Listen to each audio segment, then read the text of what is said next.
네, 집중 인터뷰 시간입니다. 이 시간에는 민주통합당의 문성근 신임 최고위원을 연결하겠습니다.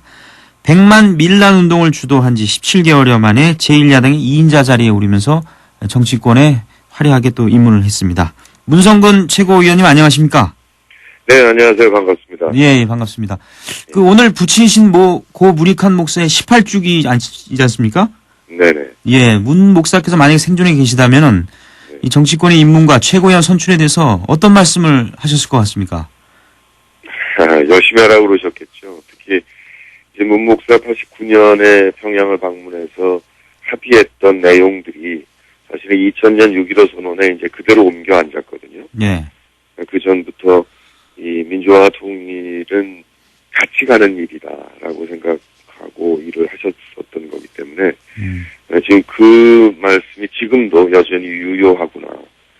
이 이명박 정부 들어서 민주주의 후퇴, 남북관계 단절 등등이 동시에 일어나고 있기 때문에 네. 이 부분에 대한 네가 할 수 있는 모든 걸 다 해라 그러시지 않겠나 싶습니다. 네. 네. 자, 이번에 이제 이 신임 최고위원으로 경선 결과 2위를 차지를 했습니다마는 그 배우에서 본격적인 정치인이 된 소감, 감회라든지 이런 거 어떻습니까? 네, 말씀 주셨지만 재작년 8월부터 저는 이제 야권 통합 운동을 했습니다. 네. 그러니까 그 기존의 정당 구조에다가 인터넷과 SNS를 탑재해서 시민들께서 굳이 입당하지 않으셔도 투표권을 부여할 수 있는 그런 열린 정당 구조를 설계해서 제안드리고 운동을 해왔죠. 그러니까 갑자기 이렇게 변화가 느껴지는 건 아니고요. 예. 연장선상으로 생각하고 있습니다. 네.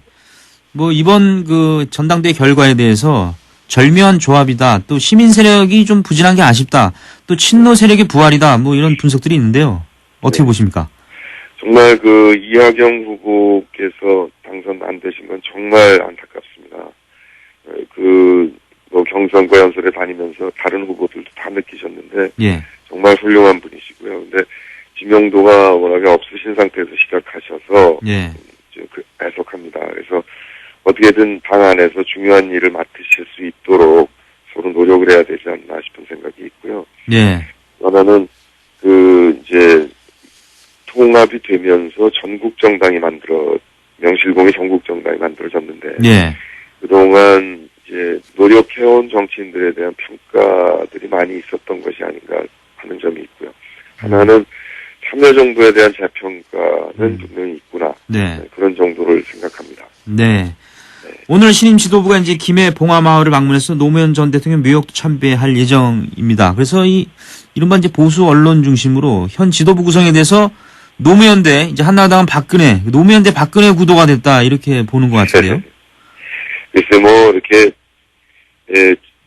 정확한 표현은 민주정부 10년과 박근혜 구도라면 동의가 될 수 있습니다. 그러니까 네. 민주주의 원칙, 그다음에 상식에 기초한 정의 이런 부분과 특권과 반칙에 의존한 불의 이런 대결이라든지 또는 99% 서민과 상위 1% 특권 세력의 대결 이렇게 분석하신다면 동의가 됩니다.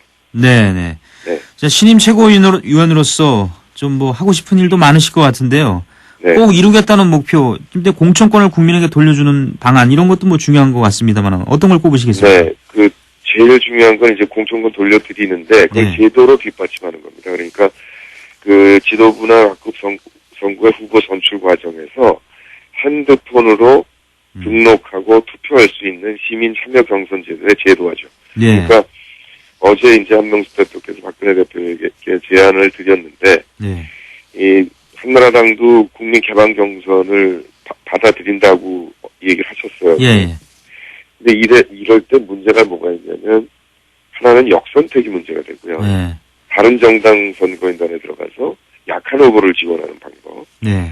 그리고 또 하나는 시민들을 아는 사람들을 돈으로 동원하는 방법이 있습니다. 예. 이 두 가지를 막아야 민주주의가 발전하거든요. 예. 그 방법을 어제 이제 한 대표께서 제안을 한 겁니다. 그게 뭐냐면 핸드폰으로 번호를 모아서 그걸 중앙선관위에 내면 중앙선관위가 통신 3사와 협의해서 번지수를 제외한 삭제한 동까지 주소, 예. 성별 나이 이거를 등록제 동의를 받아서 정당 쪽으로 주면 예. 그러면 그 국회의원 지역구도 확인이 되잖아요, 주소가. 예. 그래서 그 핸드폰으로 등록하고 핸드폰으로 투표하게 하는 이렇게 되면 중앙선관위의 양당 만약에 한나라당과 통합당의 양쪽으로 등록한 선거인단이 있어요. 그런 분들은 무효화 처리하면 되거든요. 예. 그러면 역선택도 방지되고 또 뭐 불특정 다수 아닙니까? 우리 이번에 80만 했는데 200만 정도한테 돈을 뿌릴 수는 없는 거죠. 예. 모바일로 돈은 안 갑니다. 예. 그러니까 지금 한나라당이 고충은 2002년에 차태기 때 천막당서로 가서 용서를 구했죠. 이번에 또 봉투 사건이 났잖아요, 돈 봉투가. 예. 그런데 이거를 뭐 천명한다고 해결되지 않습니다. 국민 앞에 우리 앞으로 안 그러겠어요. 백날 얘기해봐야 반복되는 일이고 예. 문제는 제도를 깨끗하게 하면 되는 거죠. 그러니까 한나라당이 어제 그 한 총리께서 한 대표께서 제안하신 방법을 예. 수용하면 깨끗해지는 거고요. 예. 수용하지 않으면 앞으로도 계속 이 사건은 반복될 겁니다. 네. 모바일 투표에 대해서 이제 투표 결과가 왜곡될 수 있어서 이게 도입이 어렵지 않는 이게 이제 한나라당 입장인데. 투표 결과가 왜 왜곡되는지 모르겠습니다. 그러니까 예. 같은 날 경선하자라고 말씀하셨는데 한나라당에서 그 얘기는 역선택을 방지하자는 얘기거든요. 네. 그런데 핸드폰을 한 사람이 만약에 100개를 갖고 있다. 그래서 100번 투표할 수 있다라고 걱정하실 수 있는데 예. 소유자 한 명당 한 번호만 인정하면 됩니다. 아, 네네. 네, 그러면 그것도 문제 없고요.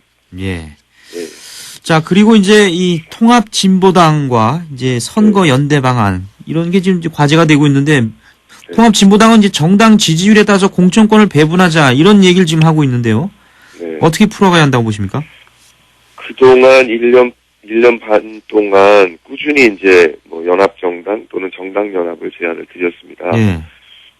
시대 흐름이 이제 직접민주주의 시대로 넘어왔고요. 그래서 결국 공천권을 시민들께 드려야 되는 게 너무나 당연한 시대 흐름이란 말이죠. 예. 그래서 이 상태에서 어떻게 시민의 뜻을 제대로 반영할 것인가. 이게 이제 고민인 거죠. 그래서 그렇게 제안해 왔는데 잘 안 받아들여 주시네요. 예. 특히 이제 민주통합당은 공천권을 100% 시민께 드렸기 때문에 시민의 뜻을 확인하는 방법을 협의해야 된다. 그러나 아무튼 드러나서 시끄럽고 이러지 않게 조용히 깨끗하게 빠르게 합의를 해야 된다. 그런 생각입니다. 예. 그러니까 문성근 최고위원께서는 정당 간 대통합이 어렵더라면은 정당 연합 방식으로라도 통합은 어떻게든 해야 된다 이런 생각이시군요. 지금까지 그렇게 제안을 해왔죠. 네, 예. 네, 시간이 없으니까 그냥 진보당이 그대로 당체 그대로 있으면서 뚜껑 하나 씌우자 뭐 그런 제안이었습니다. 네. 네네. 자, 그리고 이제 한나라당과 민주통합당이 이제 BBK 내곡동 사저 문제라든지 디도스 공격과 관련해서 네. 뭐 특검 문제가 있는데 디도스 특검과 관련해서는 한나라당이 이 특정 자기들 이름을 넣고 특정 어떤 내용을 세부적으로 이렇게 넣는 거에 대해서 좀 반대하고 있는 거 아닙니까? 네, 첫 번째 디도스 공격이란 용어 자체에 동의가 안 됩니다. 이거는 예. 중앙선관위 테러 사건이고요. 더 근본적인 성격은 11.6 부정선거 사건입니다. 그런데 이 부분에 대해서 한나라당 구성원이 직접 관계되어 있는 것이 밝혀졌고 청와대 연루 의혹까지 나오고 있죠. 네. 그런데 이 부분에 대해서 뭐 제한적인 특검을 하자 감추고 싶으니까 그런 거죠. 네. 만약에 지금 박근혜 비대위 체제에서 그렇게 스스로 한계를 두는다면 결국 이명박 한나라당 정권과 공동 책임을 져야 될 것이다. 네. 그러니까 정말 관계 없다면 빨리 그러니까 제한 없는 특검. 근데 실제로 이미 특검을 도입해서 늦었습니다. 그러니까 예. 컴퓨터 원 자료들을 수정하거나 파기하거나 등등 손을 댔을 가능성이 높기 때문에 예. 지금 도입한들 진상이 밝혀질 거라고 기대할 수 없는 그런 불편한 점이 있긴 하나 적어도 관계 거명되고 있는 모든 분들의 금융 거래라도 확인해 보면 네. 윤곽은 잡힐 수 있겠죠. 그러니까 한나라당은 자기 구성원이 관계된 일인데 거기 나서서 자꾸 그런 게 우습죠. 그러니까 예. 특검을 도입한다 하더라도 민주통합당과 통합진보당이 선임하는 사람이 특검이 돼야 되고 그다음에 대상이나 범위에 대해서 한계가 없어야 그나마 뭐 반이라도 밝힐 수 있지 않을까 싶습니다. 예. 그동안 이 내곡동 문제라든지 디도스 공격 파문 등에 대해서 야당이 보다 적극적으로 이렇게 좀 야당답게 좀 대처하지 못했다 이런 지적에 대해서 동의하십니까? 네, 이해하는 측면이 있습니다. 그 의석수가 적기 때문에 해보나 마나 안 되지 않습니까? 워낙에 한나라당 정권이 날치기를 그동안 뭐 너무나 많이 했기 때문에 네. 무력감을 느끼셨을 것 같아요. 근데 이번에 통합 과정에서 이 시민이 주인인 정당으로 다시 태어났지 않습니까? 예. 그러니까 이제 시민과 함께 투쟁할 수 있고 그래서 용기를 얻고 계시다 이렇게 생각하고요. 이번 4월 총선에 통합당에게 안정적인 다수당을 만들어 주신다면 예. 이거 확실하게 밝혀내겠습니다. 예. 네. 자, 안정적인 의석을 만들기 위해서 이 가장 최대 승부처가 부산이라고 하는데 네. 최고위원께서도 부산 지역에 도전장을 냈습니다마는 최고위원직을 하면서 이 지역구도 자주 가야 할 텐데 참 어려움이 많지 않겠습니까? 네, 솔직히 어렵죠. 뭐 근데 1년 반 전에 그 통합이 된다라고 생각하는 분 아무도 안 계셨을 때 예. 저 거리에 나가서 시작했거든요. 제안서 한 장 달랑 들고. 예. 그러니까 그 의지로 이제 일을 해나가겠습니다. 유권자 여러분 만나 뵙고 말씀을 드려야죠. 예. 네. 근데 이 부산 북강서을 지역구 현역의 한나라당의 허태열 의원은 뭐 네. 불출마할 가능성도 뭐 제기가 됩니다만은 그렇다면 전략 공천으로 이쪽에 누가 나올 수도 있고 어떻게 보십니까? 글쎄 그 허태열 의원은 정무위원장이셨다고 들었어요. 예. 근데 그 부산저축은행 사태를 정무위원회에서 다뤘는데 아무것도 뭐 못했지 않습니까? 그래서 네. 부산에 와서 유권자분들께 인사드리기가 좀 민망하실 거다라는 생각은 들고요. 네. 네, 누가 나오시든 우리 이제 민주통합당 쪽에서 그 지역에서 준비하고 계셨던 분들이 계십니다. 특히 정진우 위원장은 오래 하셨거든요. 예. 그래서 그 정진우 위원장과 함께 논의해서 힘을 잘 모으고요. 그렇게 하면 유권자들께서 평가해 주시지 않을까 그렇게 생각합니다. 네. 항상 그 지역 출신에서 오랫동안 뭐 그쪽에서 선거운동한 사람들은 연고가 없는 사람이 오면은 항상 비판하지 않습니까? 예, 뭐 제가 부산에서 태어나지 않았죠. 예. 다만 인연은 깊지요. 그 지역구는 2000년에 이제 노무현 의원께서 종로에 출마하신 거 100% 당선되시는데 예. 그걸 버리고 이제 마지막으로 도전했던 지역구입니다. 그래서 특히 이제 우리 대한민국의 입장에서 보면 20년 가까이 선진국 문턱에서 만날 미끄러지잖아요. 예. 이게 원인이 정치가 불신적이다. 이게 근본적으로 개혁하지 않는 한 우리 발전이 딱 걸려 있으니까요. 그 점을 잡고 유권자분들께 말씀드려야죠. 예. 네. 지금 그 정동영 상임고문도 만약에 부산으로 출마한다면은 네. 문재인, 문성근, 김정길 전 장관, 정동영 상임고문. 네. 그럼 부산 지역이 여야 승부를 가를 최대 격전지가 될 가능성이 굉장히 크겠군요. 근데 정동영 의원은 뭔가 오보가 있었던 거고요. 네. 그러니까 정동영 의원께서 당을 위해서 이렇게 헌신하겠다 이런 충정을 갖고 말씀을 하고 계신 건데 이제 부산 지역은 야권 연대가 이미 많이 성숙됐습니다. 그래서 예. 그걸 아시고 지도부의 판단에 맡긴다라고 하셨기 때문에 이제 지도부 안에서 논의를 해봐야 되는 부분이고요. 예. 근데 이제 김정길 장관께서는 뭐 벌써 6번째 사실 지역구도에 도전했다가 예.